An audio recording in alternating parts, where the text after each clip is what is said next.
ಅದೆಷ್ಟು ರಕ್ತ ಈ ನೆಲದಲ್ಲಿ ಚೆಲ್ಲಿದೆ ಗೊತ್ತಿದೆಯಾ? ಅದೆಷ್ಟು ಜನ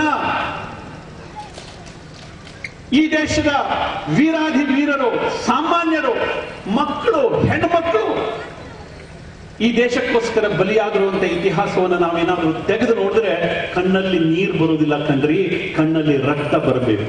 ಅಂಥ ಒಂದು ದುರ್ದಮ್ಯ ಇತಿಹಾಸ, ದುರ್ದಮ್ಯ ಇತಿಹಾಸ. ಆದ್ರೆ ನಮ್ಗೆ ಹೇಳ್ಕೊಟ್ಟಿದ್ದೇ ಬೇರೆ.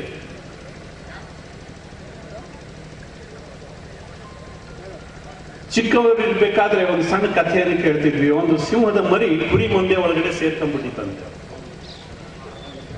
ಅದಕ್ಕೆ ಸಿಂಹದ ಗರ್ಜನೆ ಕೂಡ ಮಾಡ್ಲಿಕ್ಕೆ ಮರ್ತು ಹೋಗ್ಬಿಟ್ಟಿತ್ತು. ಕುರಿ ತರನೇ ಕೂಗ್ತಾ ಇತ್ತು. ಯಾವತ್ತೋ ಒಂದ್ ದಿವಸ ನಿಜವಾದಂತಹ ಸಿಂಹದ ದರ್ಶನ ಆಯ್ತು. ಇದೇನು ಸಿಂಹ ಈ ಕುರಿ ಮಂದೆ ಒಳಗಡೆ ಹುಲ್ಲು ತಿಂತಾ ಇದೆಯಲ್ಲ, ಯಾಕೆ ಅಂತ ಅದಕ್ಕೆ ಅನಿಸ್ತಂತೆ. ಕರೆದು ಹೇಳ್ತಂತೆ, ಓ ಅಣ್ಣ, ನೀ ಸಿಂಹ, ನೀ ಕುರಿ ಅಲ್ಲ ಅಂತ. ಅದು ಒಪ್ಲಿಲ್ಲ. ಸಾಕು ಪ್ರಾರಂಭದಲ್ಲಿ ಇಲ್ಲ ಇಲ್ಲ, ನಾನು ಹಿಂಗೆ, ನನಗೆ ಊಟ ತಿಂಡಿ ಎಲ್ಲದನ್ನು ಕೊಟ್ಟು ಬೆಳೆಸಿದವರು ಇವ್ರನ್ನ ಹ್ಯಾಂಗ್ ಬಿಟ್ಟು ಬರ್ಲಿ, ಇಲ್ಲ ಇಲ್ಲ ನಾನು ಹಿಂಗೆ ಅಂತ. ಆಗ ಸಿಂಹ ಗರ್ಜನೆ ಹಾಕಿ ಸ್ವಲ್ಪ ಒಂದು ಕಪಾಳ ಹೊಡೆದು ಹೇಳ್ತಂತೆ. ಕುರಿಗೆ ಯಾರು ಕಪಾಳ ಹೊಡೆದಿರ್ಲಿಲ್ಲ, ಸಿಂಹಕ್ಕೆ ಹೊಡೆದು ಗೊತ್ತು. ಅದಕ್ಕೋಸ್ಕರ ಆ ಸಿಂಹ ಇದಕ್ಕೊಂದು ಕಪಾಳ ಹೊಡೆದು ಹೇಳ್ತಂತೆ, ಮಗನೇ ನೀ ಸಿಂಹ ಅಂತ. ಅವಾಗ ಇದಕ್ಕೆ ಸಿಟ್ಟು ಬಂತ ಅಂತ. ಓ ಹೌದು, ನಾನು ಕುರಿ ತರ ಧ್ವನಿ ಇಲ್ಲ, ನಂದು ಸಿಂಹದ ಧ್ವನಿ ಇದೆ, ಏನೋ ಬದಲಾವಣೆ ಇರಬೇಕು. ಹೋಗು ಆ ಕೆರೆಯಲ್ಲಿ ನಿನ್ನ ಮುಖ ನೋಡ್ಕೋ ಅಂತ. ಅಲ್ಲಿ ಹೋಗಿ ನೋಡ್ಕೊಂತೆ, ಹೌದು ತನ್ನ ಮುಖ ಸಿಂಹದ ತರ ಕಾಣ್ತಾ ಇದೆ. ಹನುಮಂತನಿಗೆ ಜಾಂಬವಂತ ಬೇಕಾಗತ್ತೆ. ಹಾಗೇನೆ ನಮ್ಮ ಹಿಂದೂ ಸಮಾಜಕ್ಕೆ ಯಾರಾದ್ರೂ ಎಚ್ಚರಿಸೋರು ಬೇಕು.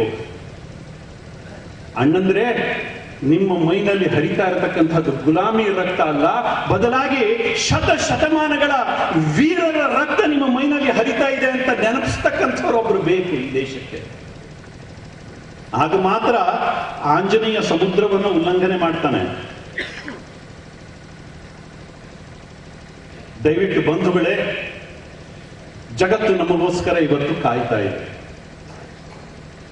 ಎಷ್ಟು ಹೇಳಿದ್ರು ನಮಗೆ, ಎಷ್ಟು ಜರದ್ರು. ಭಾರತ ಮೂಢನಂಬಿಕೆಗಳ ಕಂತೆ, ಭಾರತ ಸಂಪ್ರದಾಯವಾದಿಗಳ ದೇಶ, ಭಾರತ ಅಭಿವೃದ್ಧಿ ಇಲ್ಲದ ನಾಡು, ಹಾವಾಡಿಗರ ದೇಶ.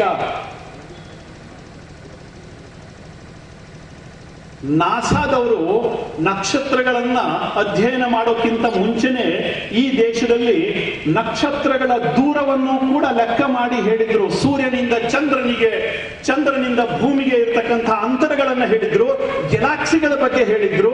ಇದು ಯಾರು ಮೂಢನಂಬಿಕೆಗಳ ಕಂತೆಗಳ ದೇಶ ಈ ತರ ಜ್ಞಾನವನ್ನು ಕೊಡೋದಿಲ್ಲ ಕಣ್ರಿ. ಇವತ್ತು ನಾಸಾದವರು ಕೂಡ ಇದನ್ನು ಒಪ್ಕೊಂತಾರೆ.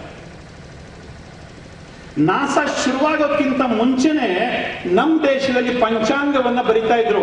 ಒಂದು ಕ್ಷಣ ಕೂಡ ಗ್ರಹಣ ಹೆಚ್ಚು ಕಡಿಮೆ ಆಗೋದಿಲ್ಲ, ಒಂದು ಕ್ಷಣ ಕೂಡ ಸೂರ್ಯ ಚಂದ್ರರ ಉದಯ ವ್ಯತ್ಯಾಸ ಆಗೋದಿಲ್ಲ. ಅದ್ಭುತವಾಗಿರ್ತಕ್ಕಂಥ ಗಣಿತವನ್ನ ಕೊಟ್ಟಿದ್ದು ಈ ಭಾರತ. ಇದು ಸಂಪ್ರದಾಯವಾದಿಗಳ ದೇಶ ಅಲ್ಲ, ಬದಲಾಗಿ ಗಣಿತಜ್ಞರ ದೇಶ, ವಿಜ್ಞಾನಿಗಳ ದೇಶ.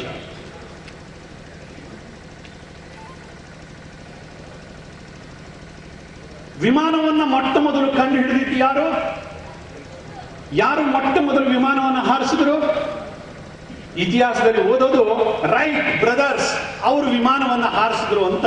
ಆದ್ರೆ ಇದೇ ಕರ್ನಾಟಕದ ಶ್ರೀನಿವಾಸ ಶಾಸ್ತ್ರಿ ಮತ್ತು ಶಿವಕರ್ ತಾಲ್ಪಡೆ ಮುಂಬಯಿಯ ಚೌಪಾಟಿಯಲ್ಲಿ 1.5 ತಾಸು ವಿಮಾನವನ್ನ ಹಾರಾಟ ನಡೆಸಿದ್ರು.